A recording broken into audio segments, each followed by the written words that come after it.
Today's video is about Season 12 Brave 9 Asia Tournament. It just ended for me, so yeah, that's a big hint for you that I didn't make it till the end. But man, it was so intense. Tournament is probably one of the most intense moments of Brave 9 because you only get one chance, you lose once and you're out. You have to wait for the next tournament. I'm still shaking right now from the nervousness and the adrenaline, and while everything is still fresh in my mind, I want to review my matches so you guys will know what's going on in my mind and my thought process and everything. Don't go watch the replays, it's quite an embarrassing match. Watch the full match here and let me justify myself. Alright, so let's start from the beginning. Here we have the first match against Alex Joe. I'm ranked 97 in this tournament. Apparently how the matchmaking system works is that for the round of 128, the top 64 will match with each other and the bottom 64 will match with each other. To be honest, this matchmaking is so weird. I know in Korea server you really got to fight like crazy for a spot in the tournament, but in Asia, I know people try to lose their points as much as possible so that they can enter the tournament in the bottom 64. So the entry point to join the tournament is hilariously low. In previous tournaments, I always get the top few ranks and got demolished in the first round. So this time I entered with a very low score and placed in the bottom tier. So in this match, I'm going second. I love going second, cause when I go second, my chances of winning is probably doubled. I'm not saying it's very high, but for this patch, I'm more confident going second. For this tournament, it is still the era of the Albion and Granhilda combo, and it is even more cancerous with Fiora. I have a plus 14 Fiora, but sadly no Albion. I wouldn't mind going first if I had Albion because it's really freaking broken. Another great unit that I would have included in my register would be Lakis. I would swap Lakis with either Christina or Kyria, because Kyria and Christina both play the same role of hitting skip. Because if I had Lakis, I wouldn't need to worry about putting my mages at the last 3 columns. My first 3 placements are usually these 3, because this will prevent my opponent to know who is going to attack first. And it seems like Alex Joe here is going to use the Albion strategy. He has also prepared a Lecklist in case he goes second. Unfortunately, he isn't, so that's a wasted unit. In this case, he has the choice to use a plus 7 Granhilda as well as his Glacier.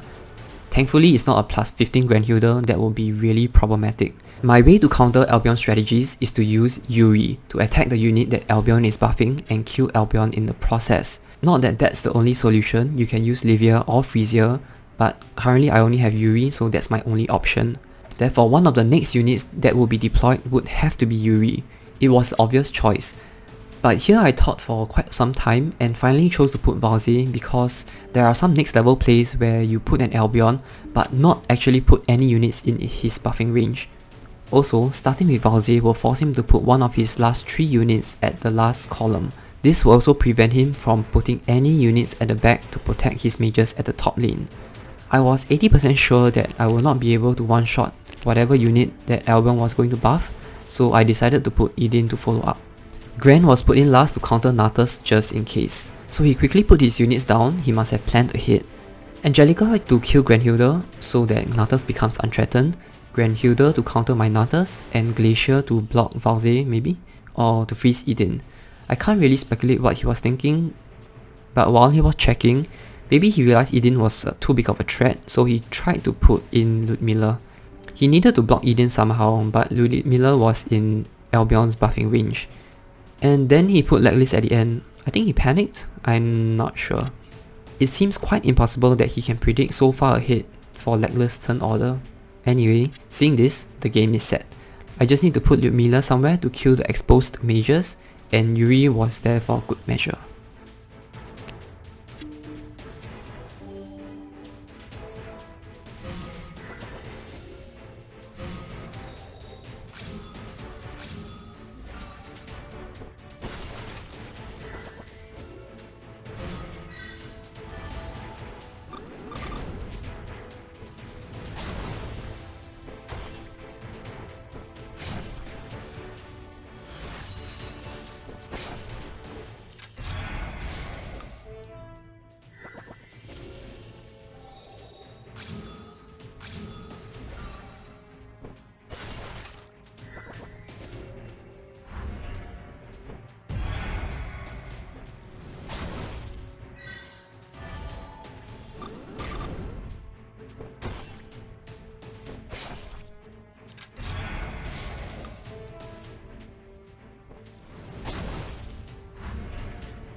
The round of 32 was a fight against Nemesis 123.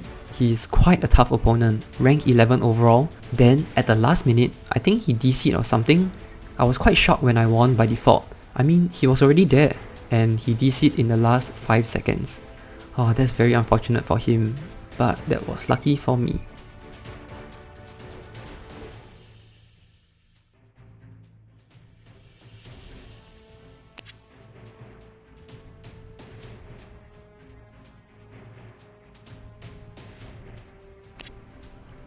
So our next opponent is BPA, rank 3, the top seed of this group.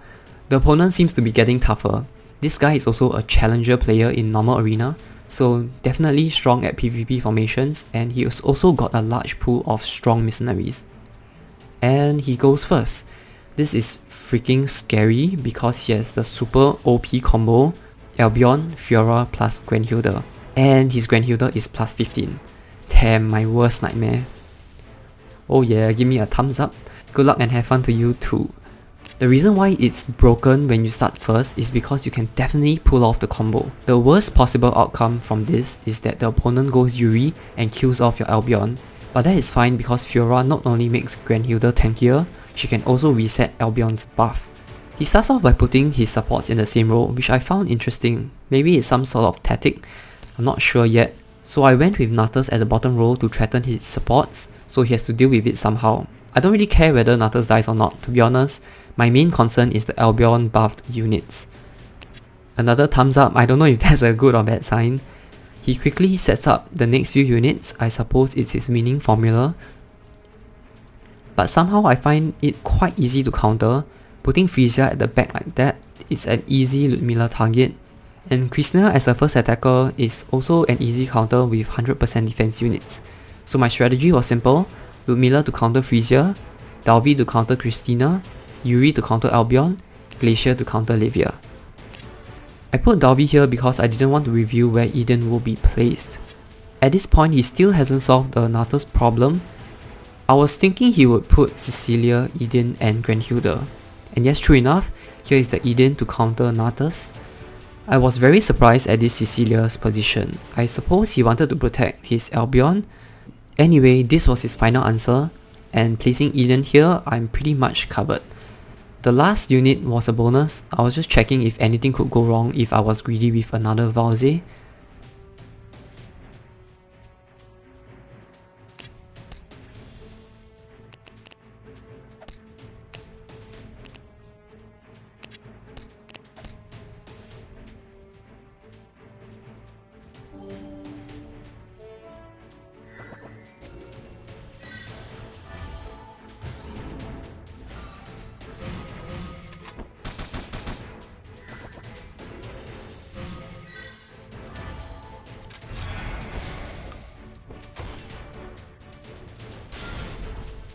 And here Dalvi's death was really unexpected. At this point I was questioning if I would lose. Well, luckily for me it wasn't an Albion Fiora buff Grand, so it was easy for Eden to kill. And Valze cleanly took care of the back row, that was really nice. And now we just got to kill that Eden and we'll win.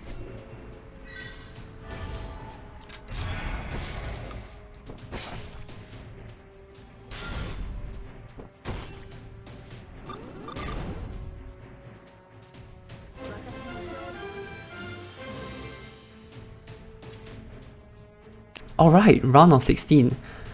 Well, this is the first time I made it this far. I've never gotten out of groups, so this is really surprising for me. So before the match started, I checked my opponent out. Raven doesn't have the Albion Grand combo. In fact, he didn't have a lot of maxed out units as well. See, Angelica plus 12, Ludmilla plus 10, Yuri plus 10. Did I get complacent? I think I did, but the real problem here was I was going first. Now that's a real bummer. So I started out pretty standard with Refi and Natus, and Raven now started like this. Wait, what? In my mind this was great, because the most problematic part about going first is this turn. Because in this turn you have to place your warriors. It is easy when you have the Albion Grand combo because your defenses are more or less secured in round 1. But with a register like mine, it is pretty difficult. And him putting a formation like that, leaves many unguarded spaces. Glacier was surely going to be in this lineup to counter Livia. Now I just need to decide which lanes I should target. The priority of the first warrior you're going to place going first is to block off as many leftover tiles as possible and force your opponent to respond with a counter. I would have started with Valze like I normally would, forcing a protection on Refi and sealing off his back row. And it doesn't matter if he puts Necklace because I was sure that I was going to put Benshina to counter his warriors. But then I got greedy. The idea was to secure mid lane by putting Ludmilla and Christina. Not only am I forcing him not to use Necklace, I'm also forcing him a response at the back. And I'll also ensure that one of these supports will die in the first 2 attacks, forcing Benshina's taunt to activate. Number 6 would be Glacier because she would be able to taunt Livia's attack, but this move was my fatal mistake. It wasn't about the turn order of putting Glacier as number 6, but putting Glacier in front. Normally when I practice in Underground Arena, Benshina would be my number 6, and Glacier will be deployed at number 8 or number 9.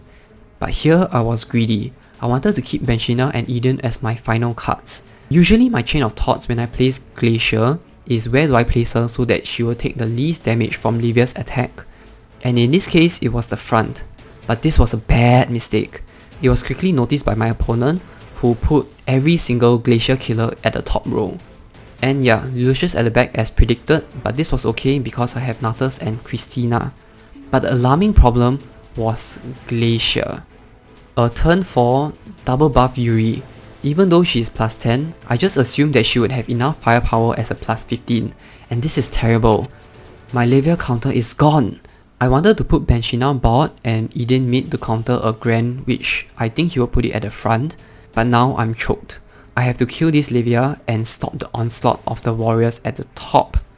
Moreover, he has a plus 10 Valze, so Benshina would surely die and she will not be able to resist as much.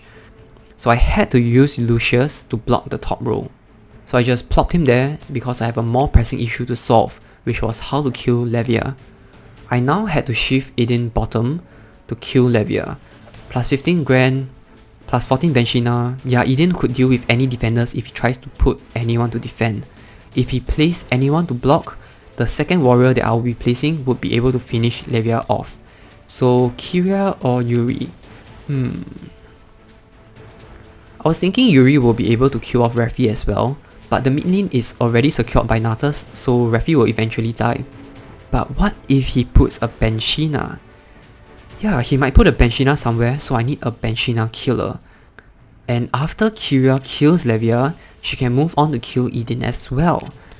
And that was fatal mistake number 2. On his turn, he put Chalky and Grandhilda mid. At the moment I was like, oh no. Grand mid was expected, but Chalky? Oh gosh, I didn't even see that. Was I too complacent to not notice that 4-star unit? Oh, my heart immediately sank. The moment I saw Chalky, I knew I lost. But it also didn't matter in the end because of the second miscalculation, which was this. Kyria couldn't kill Levia in one shot. So even if Eden managed to survive and kill off whatever defender he was putting in front of Levia, Kyria would not be able to kill Levia and Levia would be able to destroy my attacking role. And even if Kyria can kill Levia and Eden doesn't die to a Chalky, and my Refi died, so my warriors will not be purified after they get charmed by Dalvi, and they will kill themselves before they even get to Grandhilda. So I will still lose in the end. The only solution I can think of is to put Eden mid and Benshina bot like I originally planned and put Lucius at the top row at the second column. But that was it, no point crying over spilled milk. Anyway, that's it. One loss and you are out. Congrats to Raven for defeating me and moving on to the round of 8. And it seems that the tournament has ended. And Raven didn't make it through the round of 8. Congrats X Lyra for winning season 12 tournament. Lyra has always entered the tournament as the top seed or ranked very high overall. His performance in Underground Arena is really exceptional, so I feel very happy for him that he finally win the tournament. Hopefully we'll do well in season 13, that will be the era of the plus 15 octos, so it might be tougher. So as Raven has proven, You don't need to have max units to beat tougher opponents, you just have to outsmart them.